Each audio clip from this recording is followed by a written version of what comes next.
শরীর এমন একটা জিনিস যেটা ভালো না থাকলে পৃথিবীর কোনো কিছুই ভালো লাগে না। তো আল্লাহর একটা বড় নিয়ামত, আর নিজে সুস্থ না থাকলে বা পরিবারের কেউ সুস্থ না থাকলে বোঝা যায় যে এই নিয়ামতটার যে কতটা গুরুত্ব। মন শরীর কোনোটাই ভালো নাই, আমি অসুস্থ, আমার বাচ্চাটা অসুস্থ, বড় ছেলেটার হচ্ছে এক্সাম চলতেছে, সব মিলিয়ে আমি খুবই বিধ্বস্ত অবস্থায় আছি। তারপরেও এই অনলাইন জগতে যেহেতু এসেছি, কাজ করছি, শত ব্যস্ততা শত খারাপ লাগার মাঝেও হচ্ছে কাজ করে যেতে হবে, তাই আজকে হচ্ছে ওইভাবে ভিডিও মেক করতে পারি নাই। র্যান্ডমলি কিছু ভিডিও সারাদিনে যে টুকটাক যা যা করি সেটাই হচ্ছে থাকছে আজকের ভিডিওতে। এক্সাম হলে দিয়ে আমরা 1 ঘন্টা কি করব সেটা ভাবতে ভাবতে সবাই মিলে চলে গেলাম একটু খাওয়া দাওয়া করার জন্য।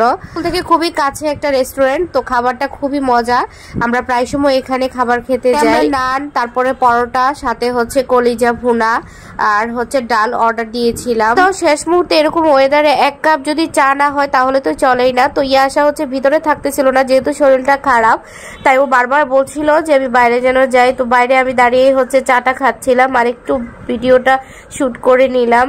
তো খুবই ভালো লাগছিল, অনেক বাতাস ছিল, হালকা হালকা রোদ ছিল। এখানকার আবহাওয়াটাই এইরকম যে এই রোদ এই বৃষ্টি। তো বাসায় চলে আসছি, আসার পর প্রতিদিনের মতো দুপুরের রান্না আমি বসিয়ে দিলাম।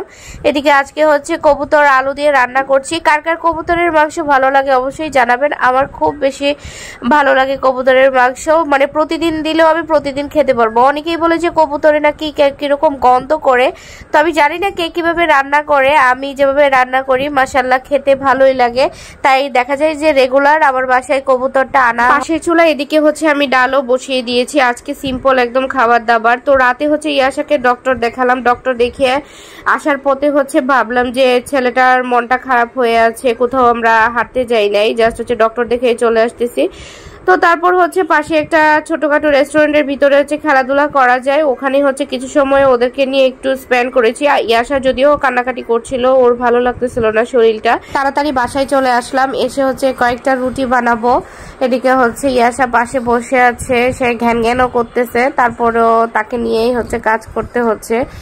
বাসায় আসলে ওইরকম ভাবে কেউ না থাকলে যে বাচ্চা পালা কতটা কষ্ট, যারা হচ্ছে একা বাচ্চা মানুষ করছে তারাই হয়তো বা বলতে পারবে। এই প্ল্যাটফর্মটা এমন একটা জায়গা যেখানে হচ্ছে মনে করেন অ্যাক্টিভ আপনাকে 24 ঘন্টায় থাকতে হবে। আপনি জব যদি করেন দেখা যায় সুবিধা অসুবিধা ছুটি নিতে পারবেন, কিন্তু এই প্ল্যাটফর্ম থেকে আসলে ছুটি নেওয়ার মতো কোনো ওয়ে নেই। যত অ্যাক্টিভ থাকবেন আপনার পেজটা ততই বেশি গ্রো করবে। তাই যারা আছেন কাজ করছেন তারা সবসময় অ্যাক্টিভ থাকার চেষ্টা করবেন। এর মতো ভিডিওটা এখানেই রাখবো। সবাই হচ্ছে আমার জন্য আমার পরিবারের জন্য দোয়া করবেন, আমরা যেন তাড়াতাড়ি সুস্থ হয়ে যাই। তো সবাই ভালো থাকেন, সুস্থ থাকেন। আজকের মতো ভিডিওটা এখানেই রাখছি। আল্লাহ হাফেজ, আসসালামু আলাইকুম, শুভরাত্রি।